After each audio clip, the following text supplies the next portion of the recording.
আরে মঙ্গল ভাই। আরে ভাই যে অনেকদিন পর দেখা। হ্যাঁ ভাই, অনেকদিন পর দেখা হলো। ভাই একটু মিষ্টি খাওয়া কিছু। মিষ্টি খাবি? চল।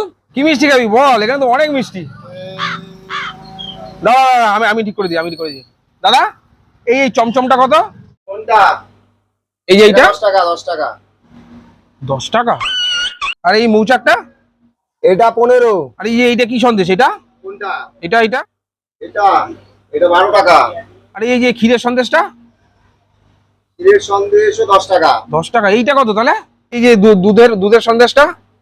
ওটা 15 টাকা পড়বে দাদা। 15 টাকা। আর এই যে কাঁচা কলা টাইপের যেটা? আরে আপনি নেবেন কটা? কটা কাঁচাগোলা কটা নেবেন? কটা? দুজন আছি, একটা নেবো। একটা 10 টাকাই পড়বে। বাবা, এত দাম! বলছি গুজিয়া আছে? হ্যাঁ আছে। 2 টাকার একটা গুজিয়া দাও না। 2 টাকায় গুজিয়া হয় না, গুজিয়ার দাম 5 টাকা। এক কাজ কর, ওই যে ওই দোকানে 2 টাকা দিয়ে নকুল দানা কিনে দুজনে মিলে বাড়ি যা। 5 টাকা? ছাড় ভাই, বাজে দোকান। 2 টাকার গুজিয়া পাওয়া যায় না, ফালতু দোকান।